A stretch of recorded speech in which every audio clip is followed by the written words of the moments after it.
আলহামদুলিল্লাহ রাব্বিল আলামিন ওয়াসসালাতু ওয়াসসালামু আলা নবিয়িনা মুহাম্মদ ওয়া আলিহি ওয়া আসহাবিহি আজমাইন, আম্মা বাদ। সম্মানিত ভাই ও বন্ধুগণ, আজকে সংক্ষেপে আমরা কিছু কথা আর্জ করার ইরাদা রাখি ওযুর বিষয়ে। ওযুতে আমাদের যে সমস্ত ভুল ত্রুটিগুলো সচরাচর হয়ে থাকে সে বিষয়ে সামান্য কিছু কথা আর্জ করার ইরাদা রাখি। ওয়া মা তাওফীক ইল্লা বিল্লাহ। আমরা সকলেই কমবেশ জানি যে ওযু বা পবিত্রতা এটা হলো সালাতের চাবি। নবী সাল্লাল্লাহু আলাইহি ওয়াসাল্লামের সূরা আবু দাউদে বর্ণিত হাদিস আসছে, তিনি বলেছেন মিফতাহুস সালাতি আত-তাহুর, সালাতের বা নামাজের চাবি হলো কি? পবিত্রতা বা ওযু। তো চাবি যদি ঠিক থাকে, পারফেক্ট হয়, তাহলে তালা খুলবে। আর যদি চাবি পারফেক্ট না হয়, ঠিক না হয়, তাহলে সেক্ষেত্রে তালা খুলবে না। ওই চাবি দিয়ে আপনি ঘরে প্রবেশ করতে পারবেন না। মনে করুন জান্নাত হলো আমার ঘর বা গন্তব্য, ঢুকতে হলে আমাকে সালাতের তালাটুকু খুলে ঢুকতে হবে, অর্থাৎ সালাত পড়ে ঢুকতে হবে, আর তার চাবি হলো পবিত্রতা। তাহলে পবিত্রতা চাবি, তার তালা হলো সালাহ, আর সালাহ পড়ে আমি ঢুকতে চাচ্ছি জান্নাতে। তাহলে আমার শেষ গন্তব্যে, অর্থাৎ আমি যে জায়গাটা যেতে চাচ্ছি সেই জায়গায় জান্নাতে যেতে হলে আমার সালাত ঠিক হতে হবে, আর সালাত ঠিক হতে হলে তার চাবি ঠিক থাকতে হবে। তালা ঠিক থাকতে হলে, তালা খুলতে হলে চাবি ঠিক থাকতে হবে। সেটা হলো কি? সালাত, তাহারাত বা পবিত্রতা। তো পবিত্রতার সবচাইতে কমন পবিত্রতা হলো ওযু। এই ওযুর বিষয়ে আমাদের বেশ কিছু ত্রুটি, বেশ কিছু ভুল ভ্রান্তি হয়ে থাকে। ওযুর যে ভুলগুলো হয়তো আপনিও করেন, আমরাও করছি প্রতিনিয়ত, কিন্তু জানি না। তো সেগুলো নিয়ে আমরা সংক্ষেপে আলোচনা করব। নবী সাল্লাল্লাহু আলাইহি ওয়াসাল্লাম বুখারী মুসলিমের হাদিসে আসছে, তিনি বলেছেন লা তুকবালু সালাতুন বিগাইরি তাহুরিন, পবিত্রতা ছাড়া কোনো সালাত কবুল হবে না। কোনো সালাত আল্লাহর কাছে অ্যাকসেপ্টেড, গ্রহণযোগ্য হবে না কি ছাড়া? তাহারাত ছাড়া, ওযু ছাড়া। অতএব এই ওযু এটা পূর্ণাঙ্গ হলে সালাত পূর্ণাঙ্গ হবে, সালাত পূর্ণাঙ্গ হলে জান্নাতে যাওয়া সহজ হবে ইনশাআল্লাহ। অতএব একটা আরেকটার সাথে সম্পর্ক যুক্ত বিধায় সবকিছুর আগে, সালাতেরও আগে আমাকে লক্ষ্য করা দরকার আমার ওযু বা তাহারাতটা কি হচ্ছে কিনা, ঠিকঠাক হচ্ছে কিনা। প্রিয় ভাইরা, ওযু দুই প্রকার। একটা হলো কোন রকম ওযু, আরেকটা হলো পূর্ণাঙ্গ ওযু। একটা হলো কোন রকম ওযু, আরেকটা হলো কি? পূর্ণাঙ্গ ওযু। পূর্ণাঙ্গ ওযু যেটা, এটাকে হাদিসের ভাষায় বলা হয়েছে ইসবাগুল ওযু। পূর্ণাঙ্গভাবে ওযু করা, এটাকে বলা হয়েছে ইসবাগুল ওযু, অর্থাৎ ওযুকে পরিপূর্ণভাবে করা। আর একটা হলো যেন ভাবে কোন রকম ভাবে ওযু সেরে ফেলা। আমরা সাধারণত সারাদিন যে ওযুটা করি, সারা জীবন যে ওযুটা করে আসছি, সেটা হলো যেন তেন ওযু বেশিরভাগ লোকের। ইল্লা মান রাহিমা রব্বি, হাতে গোনা কিছু লোক আমরা আছি যারা ইসবাগুল ওযুর যে নির্দেশ সেটা পালন করতে সক্ষম হয়েছি, অর্থাৎ ওযুটা পূর্ণাঙ্গ করতে পেরেছি। প্রিয় ভাই বন্ধুগণ, ইসবাগুল ওযু এর নির্দেশ নবী সাল্লাল্লাহু আলাইহি ওয়াসাল্লাম বিভিন্ন জায়গায় দিয়েছেন, বিভিন্ন জায়গায় বহু হাদিসে আসছে, তোমরা ওযুকে আসবিগুল ওযু, আসবিগুল ওযু, তোমরা ওযুকে পরিপূর্ণ করো, ওযুকে পূর্ণাঙ্গভাবে করো, সঠিকভাবে করো, যথাযথভাবে করো। তার মানে নবী সাল্লাল্লাহু আলাইহি ওয়াসাল্লাম জানতেন যে ওযুতে যথার্থতার খেলাফ প্রচুর পরিমাণে হয়ে থাকে, আর সেজন্য তিনি সাবধান করেছেন আসবিগুল ওযু, অর্থাৎ ওযুকে তোমরা পূর্ণাঙ্গভাবে করো, সুন্দরভাবে করো, যথার্থভাবে করো। কথা কি বুঝাতে পারছি? যেহেতু ওযুর বিষয়ে আমাদের গাফলতি আছে বা গাফলতি থাকার কথা, সেজন্য নবী সাল্লাল্লাহু আলাইহি ওয়াসাল্লাম আমাদেরকে বলেছেন ওযু করো, এটা না, বলেছেন আসবিগুল ওযু, অর্থাৎ আকমিলুল ওযু, ওযুকে পরিপূর্ণভাবে করো, সুন্দরভাবে করো, যথাযথভাবে করো। ওযুর যে ফজিলত, ওযুর যে ফজিলত মুসলিম বর্ণিত হাদিসে আসছে, নবী সাল্লাল্লাহু আলাইহি ওয়াসাল্লাম বলেছেন যে ব্যক্তি পরিপূর্ণভাবে ওযু করবে, পরিপূর্ণভাবে ওযু করবে, ভালোভাবে ওযু করবে, এবং ওযুর শেষে কালিমাতুশ শাহাদা যেটা আছে, আশহাদু আল্লা ইলাহা ইল্লাল্লাহু ওয়াহদাহু লা শারীকা লাহু ওয়া আশহাদু আন্না মুহাম্মাদান আবদুহু ওয়া রাসূলুহু, এই কালিমায়ে শাহাদা পাঠ করবে ওযুর শেষে, এই ব্যক্তির জন্য আল্লাহ সুবহানাহু ওয়া তাআলা জান্নাতের সমস্ত দুয়ার খুলে দিবেন। তাহলে আমরা বলতে পারি জান্নাতের 8 দুয়ারের সমস্ত দুয়ারের একটা রিমোট এখানে নবী সাল্লাল্লাহু আলাইহি ওয়াসাল্লাম আমাদেরকে বাতলে দিয়েছেন। একটি রিমোট, এই এক রিমোট টিপের সঙ্গে সঙ্গে 8 দরজা সব খুলে যাবে। সেটা হলো ওযুকে কি করা?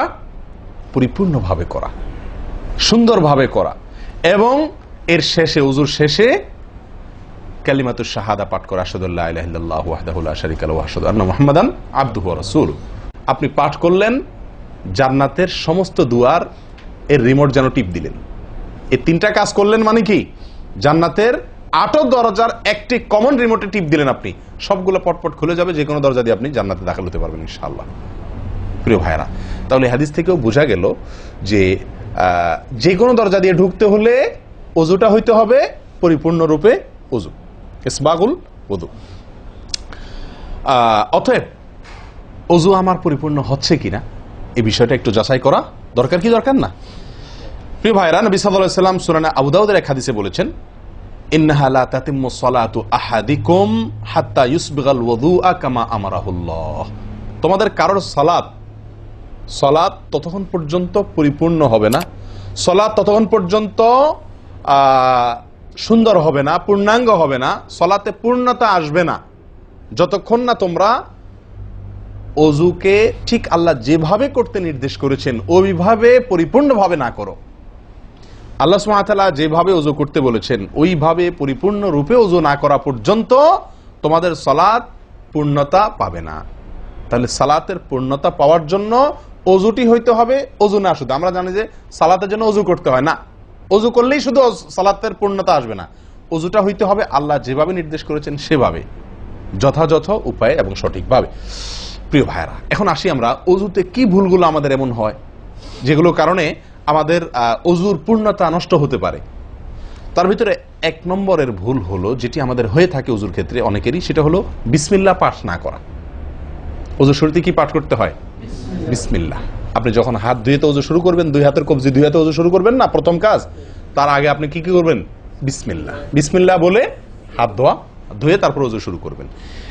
বহু লোক আছি আমরা ওযুখানায় ওই গল্প করতেছি, আড্ডা মারতেছি, কথাবার্তা বলতেছি, এই বলতে বলতে ওযু শুরু করে দিছি। তাহলে বিসমিল্লাহ কখন পড়তেছি? বিসমিল্লাহটা অনেক সময় অমনোযোগিতার কারণে, অবহেলার কারণে, অন্যমনস্কতার কারণে বিসমিল্লাহটা অনেক সময় আমরা বলতে ভুলে যাই। অথচ এই বিসমিল্লাহ পাঠ করা ওযু শুরুতে অনেক বিশেষজ্ঞ আলেমের মতে ফরজ। অনেকে বলেন বিসমিল্লাহ পাঠ না করলে ওযুই হবে না, আপনি যদি ভুলে বাদ দেন ওযু হলো না। যদিও সংখ্যাগরিষ্ঠ ওলামাদের মতে এটা না, তাদের মতে বিসমিল্লাহ পাঠ করা এটা ওযুর সুন্নাহ। এটা হলো ওযুর কি? সুন্নাহ। এটা আপনি যদি বিসমিল্লাহ বলে যদি ওযু শুরু করেন তাহলে ওযুটার ভিতরে পূর্ণাঙ্গতা আসলো। ওযুটার ভিতরে কি আসলো? পূর্ণাঙ্গতা আসলো। ওযুটার ভিতরে ওযুটা আপনার হৃষ্টপুষ্ট হলো। এই ওযুতে ইনশাআল্লাহ আপনার সালাত পূর্ণাঙ্গ হবে, যে সালাত আপনাকে জান্নাতে নিয়ে যাবে ইনশাআল্লাহ। তাহলে ওযুর শুরুতে একটা প্রাথমিক ভুল হলো বিসমিল্লাহ ভালো করে না পাঠ করা। নবী সাল্লাল্লাহু আলাইহি ওয়াসাল্লাম বলেছেন, ইবনে মাজাহ হাদিস, লা ওযুআ লিমান লাম ইয়াযকুর ইসমাল্লাহি আলাইহি। ওই ব্যক্তির ওযু হবে না, হাদিসটি সহিহ। নবী সাল্লাল্লাহু আলাইহি ওয়াসাল্লাম বলেছেন, ওই ব্যক্তির ওযু হবে না যে ব্যক্তি ওযুর শুরুতে আল্লাহর নাম নেয় নাই, বিসমিল্লাহ বলে নাই। এখন ওযু হবে না বলা হয়েছে। এই হবে না বলতে হাদিস বিশেষজ্ঞ ওলামা ইকরাম এবং ফুকাহা ইকরাম বলেন, এখানে হবে না বলতে ওযুর ওই প্রাণ হলো না, ওযু পূর্ণাঙ্গ হলো না, ওযুটা যেভাবে হওয়া দরকার ছিল সেভাবে হলো না। কোন রকম হয়ে গেল মার্শাল হাল, সালাত আদায় হয়ে গেল, দায়িত্ব খালাস হয়ে গেল, কিন্তু এটা যেভাবে আল্লাহ সুবহানাহু ওয়া তাআলা চাচ্ছেন, নবী সাল্লাল্লাহু আলাইহি ওয়াসাল্লাম চাচ্ছেন, যেভাবে ওযুর নির্দেশ আসছে সেভাবে হলো না। যদি আমি বিসমিল্লাহ পাঠ না করি, তাহলে বোঝা গেল ওযু করার সময় আপনি কারোর সাথে কথা বলছেন, খোশ গল্প করছেন, মোবাইলে আলাপ করছেন, অন্য কোনো ব্যস্ততায় আছেন, অন্য কোনো ধ্যানে আছেন, ওই অবস্থায় হাত ধুয়ে ওযু শুরু করে দিলেন, বিসমিল্লাহ পাঠ করলেন না। এটা হলো একটা ত্রুটি। এই ত্রুটি আমাদের হয় কিনা মাঝে মধ্যে? অনেকে তো আছেন নিয়মিতই করেন না, অনেকে আছেন করেন কিন্তু ওই যে অন্য মানুষকে হয়ে গেলে হাত ধুয়ে শুরু করে দিয়েছেন আর বিসমিল্লাহ আর বলেন নাই। তাহলে আপনি যে কোনো কাজের শুরুতে বিসমিল্লাহ বললেন কি না বললেন সেটা এত বেশি গুরুত্বপূর্ণ না, যত বেশি গুরুত্বপূর্ণ ওযুর শুরুতে বিসমিল্লাহ পাঠ করা, কারণ এটার জন্য পৃথক নির্দেশ এসেছে। এমনি তো একটা কমন নির্দেশ আছে, নবী সাল্লাল্লাহু আলাইহি ওয়াসাল্লাম বলেছেন, কুল্লু আমরিন জিবারিন লাম ইউবদা বিবিসমিল্লাহ ফাহুয়া আবতার ওয়া ফি রিওয়ায়াতিন ফাহুয়া আকতা। যে কোনো গুরুত্বপূর্ণ কাজ আল্লাহর নাম দিয়ে শুরু না করলে সেটা অপূর্ণাঙ্গ থাকে, কাজটা অর্ধেক থাকে, অর্ধেকা থাকে, অপূর্ণাঙ্গ থাকে, পূর্ণাঙ্গতা আসে না যে কোনো ভালো কাজ। কিন্তু ওযুর বিষয়ে নবী সাল্লাল্লাহু আলাইহি ওয়াসাল্লামের আলাদা নির্দেশ আছে, ওযু হয় না এমন কথা তিনি বলেছেন। তাহলে বোঝা গেল ওযুর শুরুতে বিসমিল্লাহ পাঠের পরে আমাদের সাবধান হতে হবে। এখন একটা সমস্যা হলো, আমরা আজকাল বেশিরভাগ লোক ওযু করি হলো টয়লেটের মধ্যে, আর টয়লেটের মধ্যে আল্লাহর নাম নেওয়া নিষেধ, ঠিক না ঠিক? টয়লেটের মধ্যে আল্লাহর নাম নেওয়া নিষেধ, জায়েজ নাই। তাহলে আমাদের ওযু যদি টয়লেটে আপনার বাথরুমের ভেতরে যে কি করি অজু করি, তাহলে আমি বিসমিল্লাহ বলতে পারবো না, কারণ আল্লাহর নাম নেওয়া বাথরুমে নিষেধ, টয়লেটে নিষেধ। আবার বিসমিল্লাহ না বললে আমার অজুটাও পূর্ণাঙ্গ হচ্ছে না, তাহলে আমি করবোটা কি? বলেন সমাধানের পথ কি? কি করব? কি নিষেধাজ্ঞা অমান্য করে বিসমিল্লাহ বলবো, নাকি আপনার বিসমিল্লাহ ছেড়ে দেব? তাতে তো অজু আবার পূর্ণাঙ্গ হবে না, দুইটাই সমস্যা না? এই জন্য উত্তম এবং সবচেয়ে ভালো হলো অজুটা বাহিরে করার চেষ্টা করবেন। বেশিরভাগ জায়গাতে, সব জায়গাতে কম বেশ, বাথরুম টয়লেটের ভেতরে যদি বেসিন থাকে তো বাইরেও টেপ বা বেসিনের ব্যবস্থা থাকে না থাকে না? বিশেষ করে বাসা বাড়িতে অথবা অফিস আদালতে দেখা যায় যে ওই টয়লেটে অনেক সময় আমরা কি করে ফেলি, অজু করে ফেলি। এটা উচিত না, এটা একটা ভুল আমাদের। অজু আমরা করব বাহিরে। কেন? কারণ টয়লেটে অজু করতে গেলে আল্লাহর নাম নিতে হচ্ছে, আর আল্লাহর নাম নেওয়া নিষেধ। আমি সেখানে আল্লাহর নাম নিতেও পারছি না আর নাও নিতে পারছি না। যদি নেই তাহলে আল্লাহর নাম নিয়ে গুনাহ করছি টয়লেটে, আর যদি না নেই তাহলে আমার অজুটা অপূর্ণাঙ্গ থেকে যাচ্ছে। ঠিক না ঠিক? এই জন্য আমরা উত্তম হলো অজু করব কোথায়? বাইরে এসে যে কোনো টেপে। কথা কি বুঝাতে পারছি? বাইরে এসে, একান্ত যদি কখনো আপনি বাধ্য হয়ে যান, বাইরে ভিড় নাই, ব্যবস্থা, সেটা ভিন্ন কথা। আর বাসা বাড়িতে যদি এরকম কোনো বাসা বাড়িতে যে বাইরে কোনো সিস্টেম নাই, আপনার নিজের বাসা না, আপনি ঠিক করতে পারতেছেন না, তো কমপক্ষে বেসিন এবং আপনার টয়লেটের কমোডের মাঝখানে কি দিব? একটা পর্দা বা ওয়াল কোনো কিছু দিয়ে নিব ইনশাআল্লাহ। কথা বুঝতে পারছি ভাই? আল্লাহ তাআলা আমাদের সকলকে এই বিষয়টি লক্ষ্য করার তৌফিক দান করেন। তাহলে ভাই আমরা বিসমিল্লাহ পাঠ করব অজু শুরুতে, লক্ষ্য করব ইনশাআল্লাহ যাতে করে অজু শুরুতে বিসমিল্লাহ পাঠে ভুল না হয়। মনে থাকবে তো ইনশাআল্লাহ? আল্লাহ আমাদের তৌফিক দান করেন। দ্বিতীয় যে ভুলটি হয় ভাই, 199 জনের বলবো, তার চেয়ে বেশি হতে পারে, হাজারের ভিতরে 10 জন মানুষের হয় কিনা আমার সন্দেহ আছে এই কাজটা সঠিকভাবে করতে পারেন না। সেটা হলো অজুর সময় মিসওয়াক করা। অজুর সময় কি করা ভাই? মিসওয়াক করা। এটি এত গুরুত্বপূর্ণ সুন্নাত যে নবী সাল্লাল্লাহু আলাইহি ওয়াসাল্লাম বলেছেন, বুখারীর হাদিস, লাউলা আন আশুক্কা আলা উম্মতি লা আমারতুহুম বিসওয়াকি ইনদা কুল্লি ওযু। বুখারীর হাদিস। নবী সাল্লাল্লাহু আলাইহি ওয়াসাল্লাম বলেন, আমার উম্মতের জন্য যদি কঠিন না হতো, তাদের জন্য কষ্টের কারণ না হতো, তাহলে আমি তাদেরকে বাধ্যতামূলক করে দিতাম, ফরজ করে দিতাম কি? প্রত্যেক অজুর সময় মিসওয়াক করা। প্রত্যেক অজুর সময় মিসওয়াক করা, এটা বাধ্যতা করে দিতাম যদি তাদের কষ্টের কারণ বাধ্যতামূলক করে দিলে তখন এটা তাদের জন্য, প্রতি ওয়াক্তে মিসওয়াক করাটা তাদের জন্য বাধ্যতামূলক হয়ে গেলে এটা ছাড়া অজু হতো না, তখন তারা বিপদে পড়ে যেত, বেশি কষ্ট হয়ে যেত। অজুতে যদি এখন মনে করেন 10টা 15টা 20টা ফরজ নবী সাল্লাল্লাহু আলাইহি ওয়াসাল্লাম ঠিক করে দিন, তাহলে 20টা 15টা 20টা 25টা ফরজ আদায় করে অজু করা একটু কষ্ট হয়ে যেত না? 5 বার দৈনিক একটু আমাদের জন্য ঝামেলা হয়ে যেত কিনা? নবী সাল্লাল্লাহু আলাইহি ওয়াসাল্লাম সেদিকে লক্ষ্য করে আমাদেরকে কি করলেন না? সহজ করে দিলেন, অর্থাৎ ফরজ করলেন না। তার মানে কি করলেন? সুন্নাহ এর অন্তর্ভুক্ত করলেন। কিন্তু তার হাদিস থেকে, তার বক্তব্য থেকে বোঝা যায় যে অজুর সময় মিসওয়াকের গুরুত্ব তার কাছে কত বেশি ছিল। নবী সাল্লাল্লাহু আলাইহি ওয়াসাল্লামের কাছে অজুর সময় মিসওয়াক করার গুরুত্ব কত বেশি ছিল সেটা এই হাদিস থেকে বোঝা যায় কি যায় না? তিনি চাইছেন আমাদেরকে অজুর সময় মিসওয়াকের নির্দেশটা বাধ্যতামূলক করতে, শুধু করেন নাই কেন?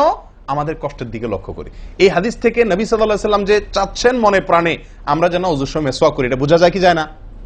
ভাই আমরা বিশেষ করে আরবিয়ানদেরকে দেখি, স্পেশালি সৌদি আরবে আমরা যারা আছি দেখি যে সৌদিদের প্রত্যেকের পকেটে কি থাকে? মিসওয়াক থাকে, এবং তারা সারাক্ষণ মিসওয়াক করে। এটা যেমন আমার দাঁতের মাড়ির জন্য উপকারী, ন্যাচারাল আপনার রস, মিসওয়াকের রস কর যেটা আসে, বিশেষ করে তিতা জাতীয় হলে আরো বেশি ভালো হয়। এটা আমাদের দাঁতের জন্য যেমন উপকার হয়, তেমনি ভাবে দাঁতকে পরিষ্কার রাখে, দবদবা রাখে, দুর্গন্ধ দূর করে, অনেক দুনিয়াবি উপকারিতা আছে। আর এর পাশাপাশি আপনি যতবার মিসওয়াক করছেন ততবার নবী সাল্লাল্লাহু আলাইহি ওয়াসাল্লামের এই আদেশটি আপনার পালন হচ্ছে। অজুটা, বিশেষ করে অজুর সময় মিসওয়াক করলে আপনার অজুটা কি হচ্ছে? যেই অজুতে তালা খুলবে সুন্দরভাবে এবং আপনি জান্নাত পর্যন্ত যেতে পারবেন, সে অজু হবে যদি আপনি তাতে কি করতে পারেন? অজুর মধ্যে সময় মিসওয়াক করতে পারেন। ভাই কার কার পকেটে মিসওয়াক আছে? আছে সাথে কারো? তো আপনারা এসার সময় আসছেন যে অজু করেন নাই? কি বলেন? মিসওয়াক আছে কার কার? আলহামদুলিল্লাহ, একজন পাওয়া গেল। আর ভাই অজুর সময় মিসওয়াক এটি আমরা ছেড়ে দিয়েছি, এই আমলটা আমাদের মধ্যে নাই বললেই চলে। কি বলেন? এই আমলটাকে পুনর্জীবন দেওয়া যায় কি না? যায় না? অন্য কারোর জন্য না, আমার নিজের জন্য। আমি মিসওয়াক করব, তার উপকারিতা আমি নিজে পাবো, দুনিয়াতে পাবো, মানি ভালো থাকবে, মুখে দুর্গন্ধ দূর হবে, মুখ পরিচ্ছন্ন হবে, আখেরাতে পাবো নবী সাল্লাল্লাহু আলাইহি ওয়াসাল্লামের সুন্নাহ পালনের মাধ্যমে। ওযু সুন্দর হবে, ওযু সুন্দর হলে সালাত ঠিক হবে, সালাত ঠিক হলে জান্নাতে যেতে পারবো। তাহলে একটা একটার সাথে সম্পর্কযুক্ত। মেসওয়াক করবো তো ইনশাআল্লাহ? একদম উঠে গেছে মেসওয়াক। ওযুর সময় মেসওয়াক করতে আমাদের দেশি ভাইদেরকে দেখাই যায় না একেবারে বললে চলে। প্রিয় ভাইরা, আপনারা কি জানেন নবী সাল্লাল্লাহু আলাইহি ওয়াসাল্লামের জীবনের শেষ আমল কি ছিল?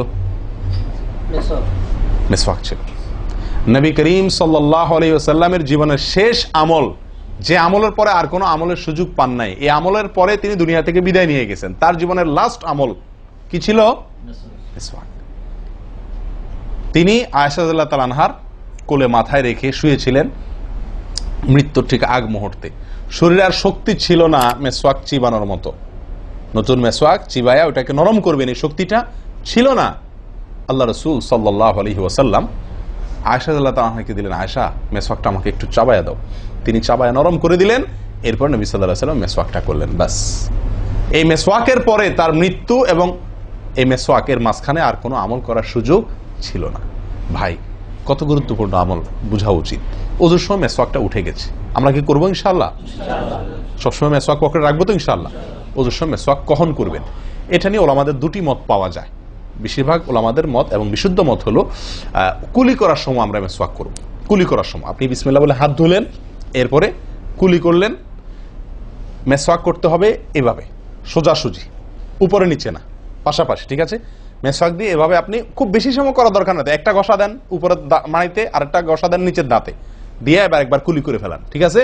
আবার মেসওয়াক দিয়ে একটা ঘষা দেন, আবার একটা ঘষা দেন, আবার কুলি করে ফেলেন। এভাবে 3 বার মেসওয়াক করেন, 3 বার কুলি করেন, বাস সুন্নাত আদায় হয়ে গেল। কথা কি বুঝাতে পারছি? আল্লাহ তাআলা আমাদের সকলকে তৌফিক দান করেন। প্রিয় ভাইরা, তাহলে ওযুর মধ্যে আমাদের যে খুঁতগুলো আছে আমি সেগুলো ধরা দেওয়ার চেষ্টা করছি। একটা বড় খুঁত, যে খুঁত থেকে আমরা বেশিরভাগ লোকই মুক্ত নই, সেটি হলো মেসওয়াক বিহীন ওযু। লক্ষ্য করবো তো ইনশাআল্লাহ? আল্লাহ আমাদেরকে আমলের তৌফিক দান করেন। একান্ত না থাকলে আঙ্গুল দিয়ে করলেন, কিন্তু আপনি নিয়মিত আঙ্গুল দিয়ে করলেন সেটা না, মেসওয়াকই করা উচিত।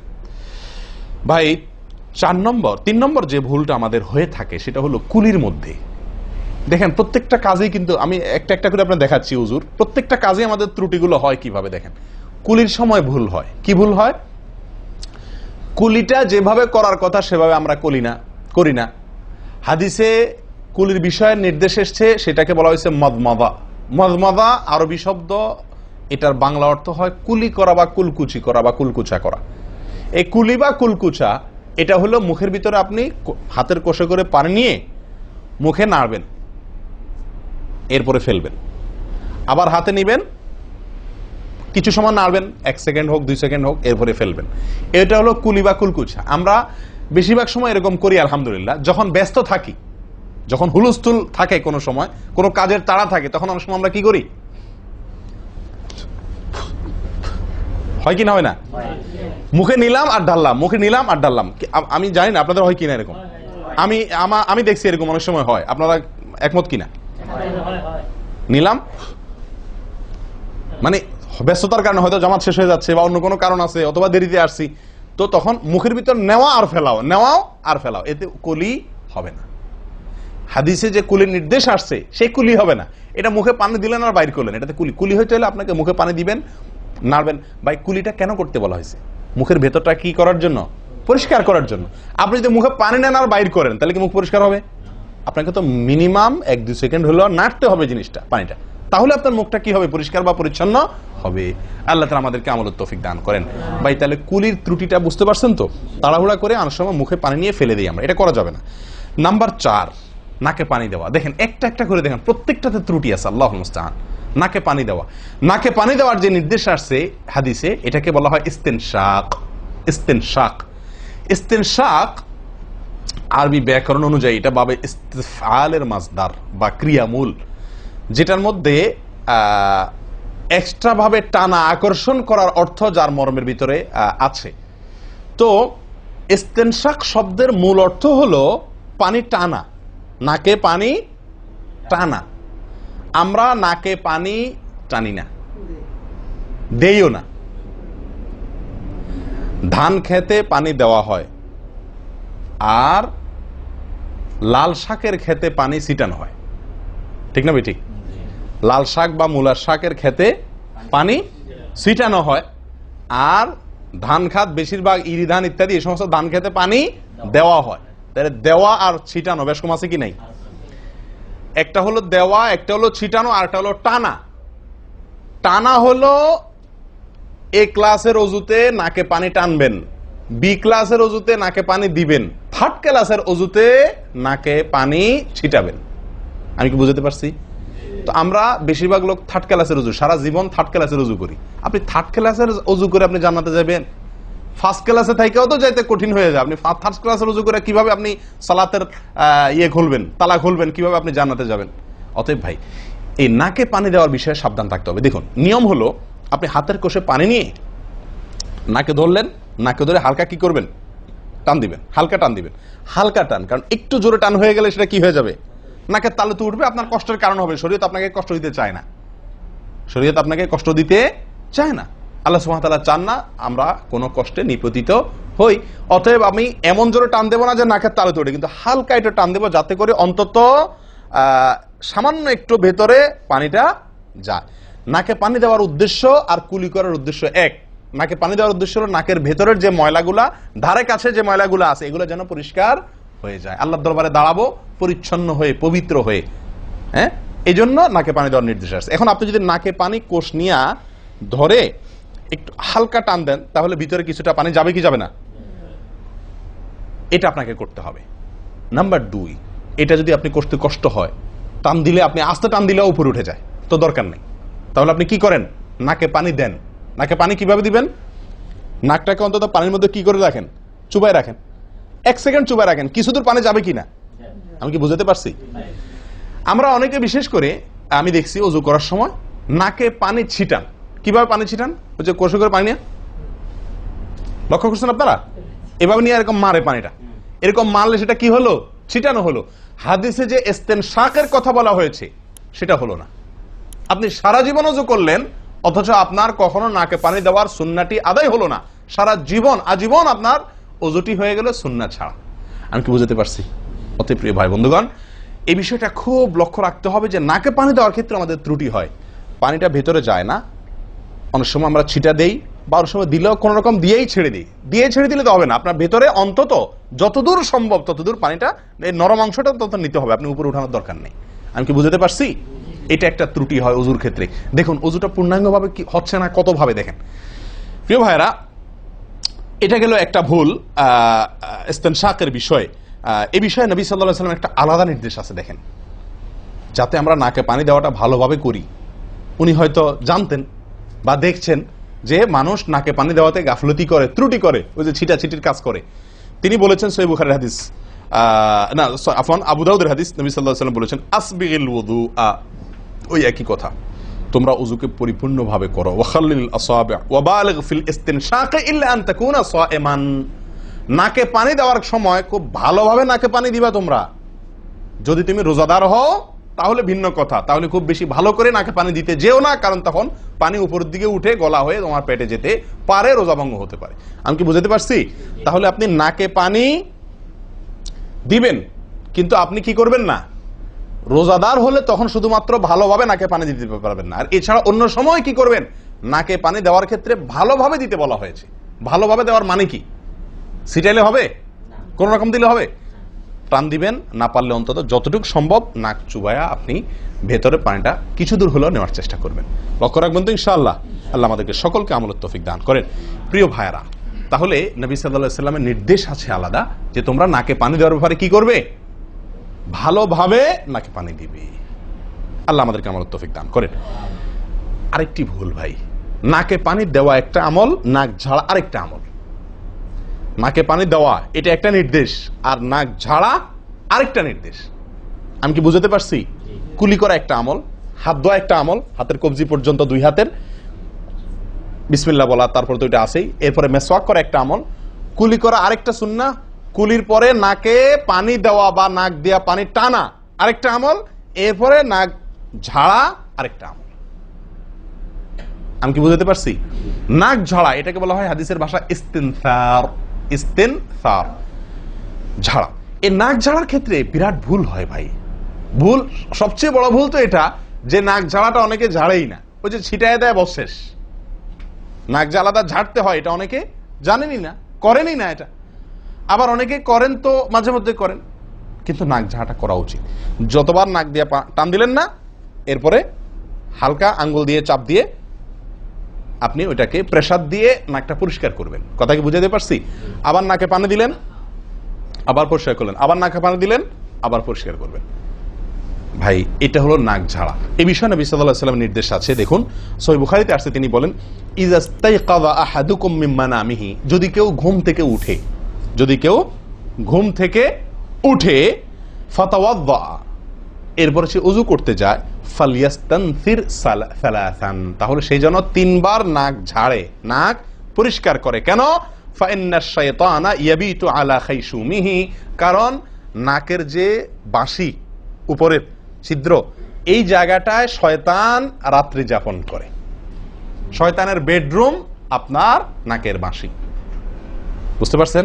শয়তানের বেডরুম হলো আমাদের নাকের বাঁশি। নবী সাল্লাল্লাহু আলাইহি ওয়াসাল্লাম বলছেন এই জায়গাটা সে অবস্থান নেয় এবং এই জায়গায় গিয়া মোটামুটি আমাদেরকে ব্রেন ওয়াশ করে যে শুয়ে থাক, আরাম কর, যত ওয়াসওয়াসা দেওয়া দরকার, তার যে ডিউটি সেটা সে পালন করে, কুকামের যত বুদ্ধি দেওয়া দরকার, কিন্তু তার এই ঘাঁটি হলো আমাদের নাকের বাঁশি। ওযুর সময় যদি আমরা এটাকে সুন্নাহ পালন করতে গিয়ে এটাকে ঝাড়ি, তাহলে শয়তান দূর হয়ে যায়। কথা বুঝতে পারছি ভাই? এই বিষয়ে আরো কয়েকটি হাদিস আছে যে হাদিসগুলো দ্বারা বোঝা যায় যে শয়তানের অবস্থান এই জায়গাটাতে থাকে মানুষের দেহে। তো আপনি যদি শরীরটাকে ফুরফুরে করতে চান, শয়তান ওয়াসওয়াসা থেকে ফ্রেশ হয়ে যেতে চান, তাহলে আপনার নাক ঝাড়ার আমলটার ব্যাপারে গুরুত্ব দিতে হবে। কথা বুঝতে পারছি ভাই? তাহলে উলামা ইকরাম বলেন এই হাদিসে তো ঘুম থেকে উঠে ওযু করার ক্ষেত্রে বলা হয়েছে, তো এর মানে শুধু ঘুমের জন্যই এটা খাস নয়। ঘুম থেকে উঠে আপনি ওযু করলে সে ওযুতে এটা বেশি গুরুত্বপূর্ণ, কিন্তু অন্য সকল ওযুতেই বিষয়টি আমলযোগ্য বা সুন্নাহ। অতএব আমরা নাকে পানি দেব একটা আমল, আবার না কি করব, ঝাড়বো আরেকটা আমল। ভাই এরপর আসি আরেকটি গুরুত্বপূর্ণ আমল যেটি হয় না, বা আরেকটি ত্রুটি ওযুতে, সেটি হলো আঙ্গুল খেলাল না করা। ওযুতে কি না করা? আঙ্গুল খেলাল না করা। আঙ্গুল খেলাল হলো হাত এবং পায়ের আঙ্গুলের যে চিপাগুলো আছে, এই চিপাগুলোতে পানি পৌঁছানোর জন্য, পানি পৌঁছানোটা নিশ্চিত করার জন্য কি করতে হবে? এক হাতের আঙ্গুলকে অন্য হাতের আঙ্গুলের চিপায় ঢুকায়া এভাবে কি করতে হবে? একটু হালকা নাড়তে হবে, যাতে করে জায়গাটাতে চিপাটাতে পানি গেছে এটা কারণ এই চিপাগুলোতে পানি নাও যেতে পারে শুকিয়ে থাকার কারণে। তো আপনি যদি একটু নাড়া দেন পানির ভিজা আঙ্গুল দিয়া, তাহলে ইনশাআল্লাহ ওখানে পানি পৌঁছানোটা মোটামুটি নিশ্চিত হয়ে যাবে। ঠিক না? ঠিক। তাহলে এই জিনিসটা অনেক সময় আমরা করি না, অথচ নবী সাল্লাল্লাহু আলাইহি ওয়াসাল্লামের নির্দেশ আছে আলাদা। তিনি বলেছেন, আবু দাউদের হাদিস, আসবিগিল ওযুআ ওয়া খাল্লিল বাইনাল আসাবি', ওযুকে পরিপূর্ণভাবে করো। আর ওযুকে পরিপূর্ণভাবে করার একটি অন্যতম কাজ হলো আপনার আঙ্গুলের মাঝে কি করা? খেলাল করা। তিনি বলেছেন তোমরা আঙ্গুলের মাঝে খেলাল করবে, এক আঙ্গুলকে অন্য আঙ্গুলের মাঝে প্রবেশ করে পরিষ্কার করবে। এটা হলো হাতের আঙ্গুল। পায়ের আঙ্গুল কিভাবে করবেন? পায়ের আঙ্গুল তো আর এক আঙ্গুল অন্য পায়ের আঙ্গুল ঢুকাতে পারবেন না। সেটা করবেন হলো, অন্য হাদিসে আসছে, এই যে কোন আঙ্গুল আছে না, কোন আঙ্গুল দিয়া সব চিপাগুলোতে কি করবেন? ঘষা দিবেন। কোন আঙ্গুল দিয়া আপনার সব পায়ের আঙ্গুল চিপাগুলোতে ঘষা দিবেন। ভাই আমরা কয়জনে করি এই খেলার আমলটা বলেন তো? পায়ের আঙ্গুল, কোন আঙ্গুল দিয়া পায়ের আঙ্গুলের চিপা খেলাল করা, হাতের আঙ্গুল খেলাল করা, কয়জনে করি আমরা বলেন? তাহলে এই ভুলগুলো আমাদের অহরহ হচ্ছে না ভাই? আমরা কি জান্নাতে যেতে চাই না? আমাদের সালাতটা সুন্দর হোক আমরা চাই না ভাই? আমাদের এই সালাত খুব পাওয়ারফুল হোক, শক্তিশালী সালাত হোক, এই সালাতের মাধ্যমে আমি অন্যায় থেকে বেঁচে থাকবো, এই সালাতের মাধ্যমে আমি জান্নাতে যাব, এই সালাত আমাকে খাঁটি মুসলিম বানাবে, এই সালাত আমাকে আল্লাহর কাছে প্রিয় বানাবে, এই সালাত কি আমাদের নূর হবে, আমরা চাই না ভাই? এগুলো যদি চাই তাহলে আমাকে ওযু সুন্দর করতে হবে, আর ওযু সুন্দর করতে গিয়ে এই ভুলগুলোর ব্যাপারে সাবধান হতে হবে। তাহলে আঙ্গুল খেলাল করা, পায়ের আঙ্গুল, হাতের আঙ্গুল আমরা করি না বললেই চলে ভাই। তো আজকে থেকে ইনশাআল্লাহ করবো তো, নাকি যা শুনছেন এটা এখানে রেখে চলে যাবে?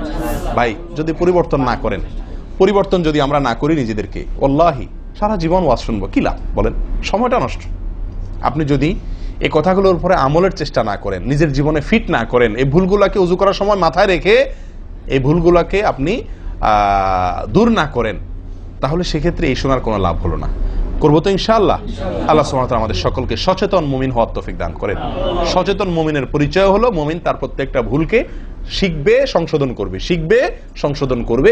এভাবে করতে করতে করতে সে মুমিন হিসাবে কোয়ালিটিফুল আফার ক্লাসের মুমিন হতে পারবে, আল্লাহর কাছে প্রিয় পাত্র হতে পারবে। চেষ্টা করবো তো ইনশাআল্লাহ। আল্লাহ আমাদের সকলকে তৌফিক দান করেন। প্রিয় ভাইয়ারা, ওযুর ক্ষেত্রে আরেকটি ভুল এই যতগুলো ভুল বললাম এর ভিতরে বড় দুটি ভুল বলে ওজুর ভুলকে আমরা শেষের দিকে চলে আসছি। একটি বড় ভুল হলো শুকনা থেকে যাওয়া। কোনো জায়গা যদি আপনার অবহেলার কারণে শুকনা থেকে যায়, ওজুর অঙ্গগুলো যেগুলো ধুইতে হবে তার কোনো অঙ্গ যদি শুকনা থেকে যায়, ওজু হবে? ওজু হবে না।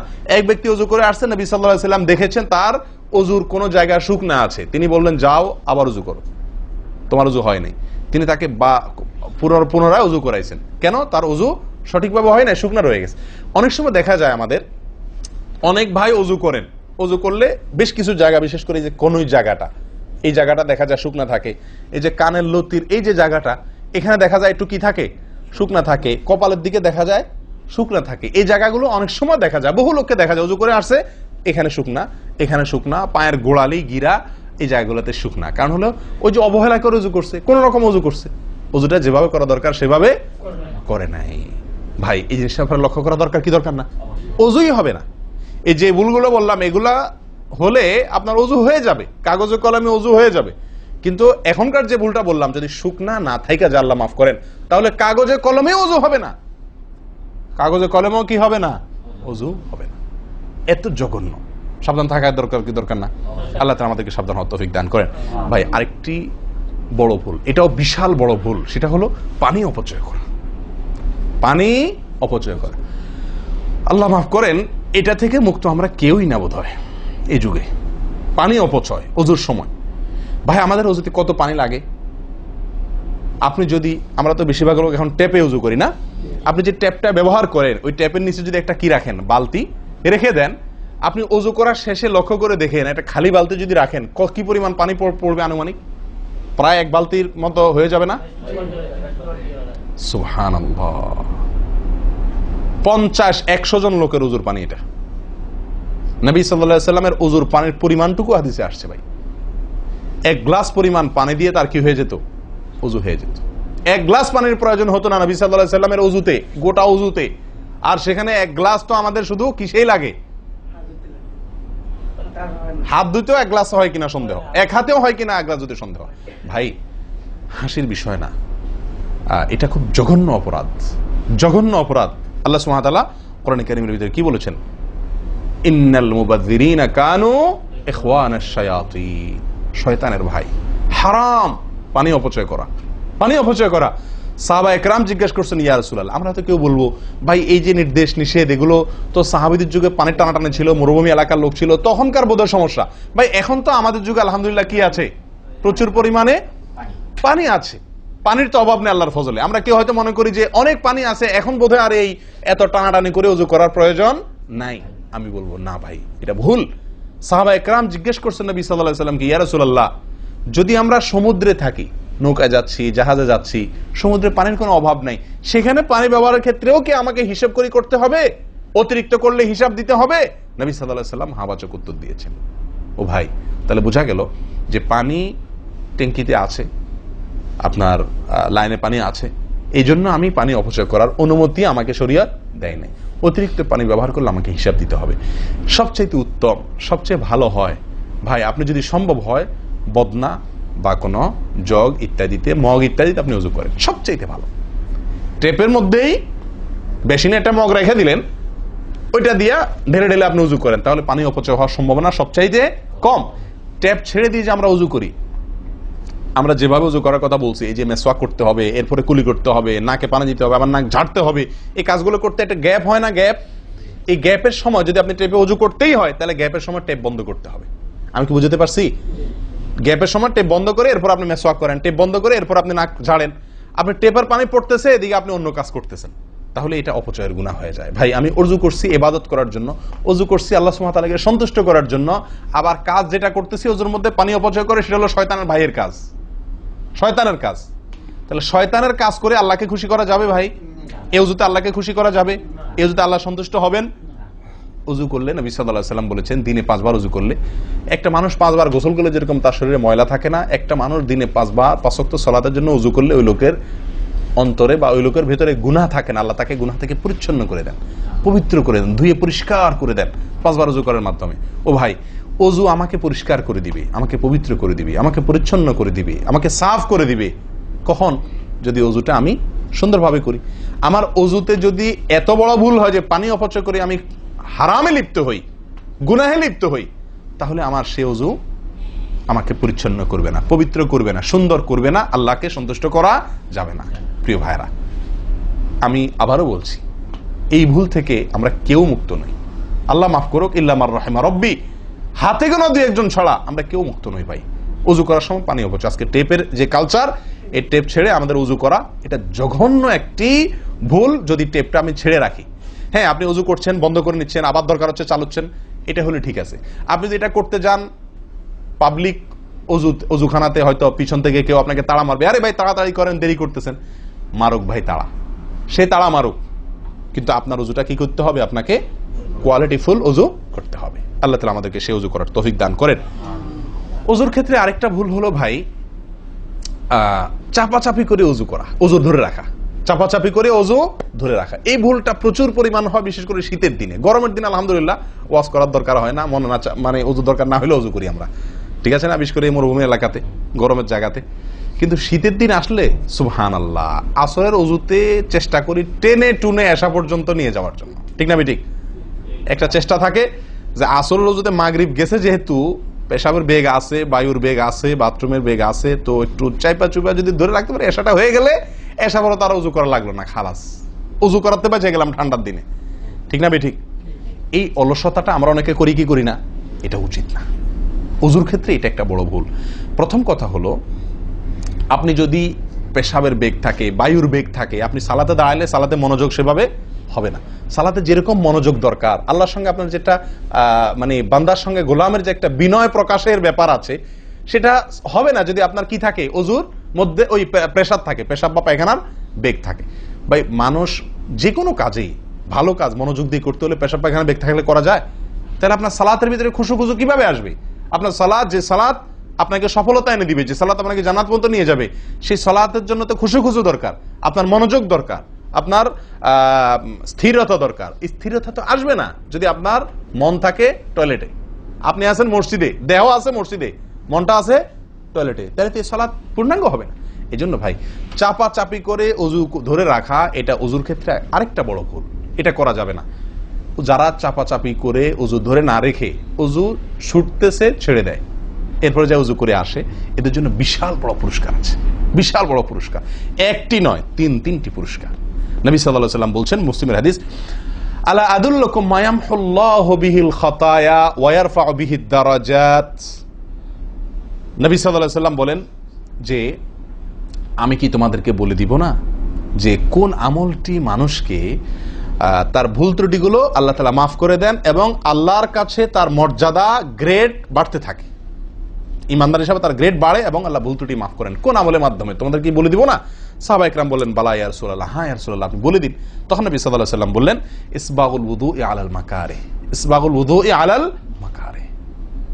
প্রথম আমল, অপছন্দ, কষ্ট, ঠান্ডা, শীত, অথবা পানির অভাব, কিনা বুঝু করতে হইতেছে, যে কোনো কষ্টকে উপেক্ষা করে, কষ্টকে সহ্য করে যে ব্যক্তি অজু করে, অজু আটকে রাখে না, এই ব্যক্তি, তাকে আল্লাহ সুবহানাহু ওয়া তাআলা তার গুনাহ যেমন মাফ করবেন, তার মর্যাদাও আল্লাহ তাআলা বৃদ্ধি করে দিবেন। তাহলে বোঝা গেল, সাধারণ অজু এটার চাইতে আপনি যদি অজুকে কি করেন, আপনি যদি অজুকে, কষ্টকে উপেক্ষা করে অজু করেন, চাপাচাপি করে অজু ধরে না রাখেন, ছেড়ে দেন, আবার উজু করে আসেন, ফ্রেশ হয়ে আসেন, নামাজটা পড়েন, তাহলে ইনশাআল্লাহ আপনি দুটি পুরস্কার আল্লাহ তাআলার কাছ থেকে পাচ্ছেন। এক হলো গুনাহ মাফ, আর একটা হলো মর্যাদা বৃদ্ধি। আল্লাহ তাআলা আমাদের সকলকে অজুরে ভুল ত্রুটিগুলোকে কভার করে এগুলো থেকে পরিচ্ছন্ন থেকে, এই ভুলগুলো থেকে মুক্ত থেকে আল্লাহ তাআলা আমাদের সকলকে অজু করার তৌফিক দান করেন। অজু ভঙ্গের কারণের ব্যাপারে কয়েকটা আমাদের ভুল ধারণা আছে। যেমন অনেকে মনে করেন যে সিগারেট খাইলে, বিড়ি খাইলে অজু যায়। অনেকে প্রশ্ন করেন, বিড়ি খাইলে, সিগারেট খাইলে অজু যায় কিনা? কি বলেন আপনারা, কি বলেন, অজু যায়? বিড়ি সিগারেট খাইলে আপনাদের এখানে যায় অজু? না, আমাদের এখানে যায় না, আমাদের এখানে অজু যায় না ভাই। বিড়ি বা সিগারেট খাইলে অজু যাবে না।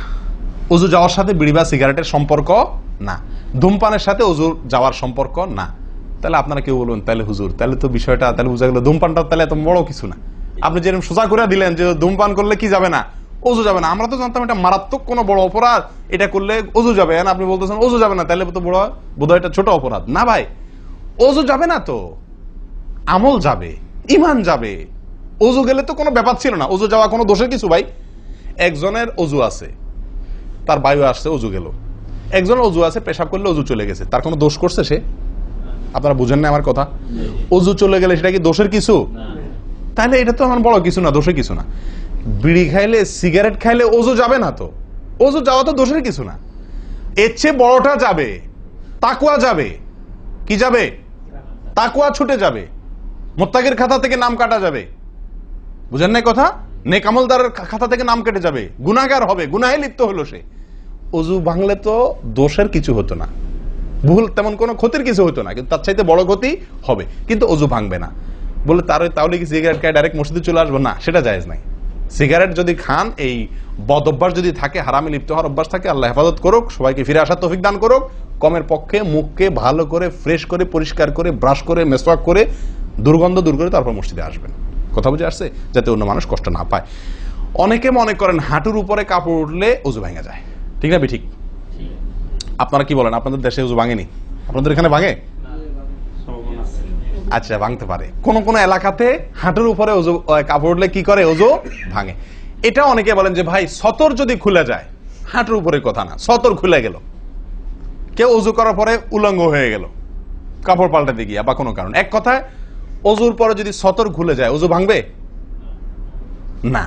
কিন্তু আমাদের অনেক দেশে অনেক এলাকাতে ওযু ভাঙে না ভাই। এই যেখানে ভাঙে সেখানে আসলে ভাঙা উচিত না। ওযু আপনার সতর খুললে কি হয় না? ওযু ভঙ্গ হয় না। এর সাথে ওযু ভঙ্গ হওয়ার সম্পর্ক নেই। ওই যে বলছি ধূমপানের মতো, সতর যদি অন্য মানুষের সামনে খোলেন আপনি, তাহলে ওযু ভাঙলে তো দোষের কিছু হতো না। এখানে তাকওয়া ভাঙবে, ওযু ভাঙবে না। আমি কি বুঝাতে পারছি? এর চেয়ে বড় অপরাধ হবে, কবিরা গুনাহ লিপ্ত হলেন আপনি, ফরজ তরক হয়ে গেল, আপনি বড় গুনাহ করলেন। ওযু ভাঙলে তো এমন দোষে কিছু হতো না, কিন্তু ওযু ভাঙবে না। অনেকে মনে করে টিভি দেখলে, সিনেমা দেখলে, নাটক দেখলে, গান ফান দেখলে ওযু ভাঙে না। এটার সাথেও কি নাই? ওযু ভাঙার সম্পর্ক নাই। ওযু ভাঙার সম্পর্ক নির্দিষ্ট কিছু কাজে, পেশাব করলেন, পায়খানা করলেন, বায়ু ছাড়লেন, ঘুমাইলেন, ওযু ভাঙে এগুলাতে। কিন্তু আপনি সিনেমা দেখলেন, খারাপ কিছু দেখলেন, এই দেখলেই আপনার কি হবে না? ওযু ভাঙবে না।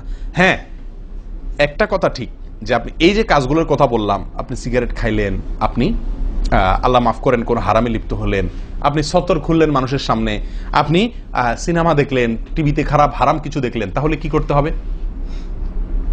ওযু করা উত্তম। ওযু করা, এগুলা করার পরে বিনা ওযুতে নামাজ না পড়ে ওযু করে নামাজ পড়া উত্তম। কেন?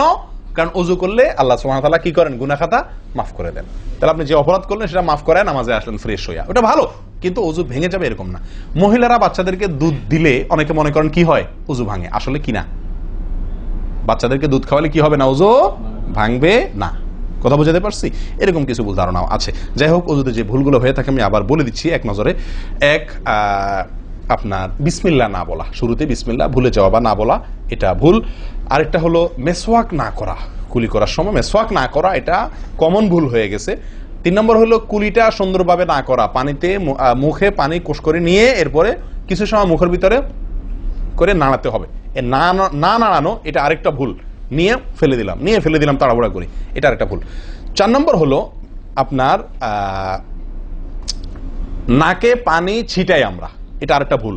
ছিটানো যাবে না নাকে পানি টানতে হবে অথবা পানি দিতে হবে, কিন্তু পানি কি করা যাবে না? ছিটানো যাবে না, ছিটানোটা আরেকটা ভুল। 5 নম্বর হলো আপনার নাক ঝাড়া। নাকে পানি দেওয়ার পরে কি করতে হয়?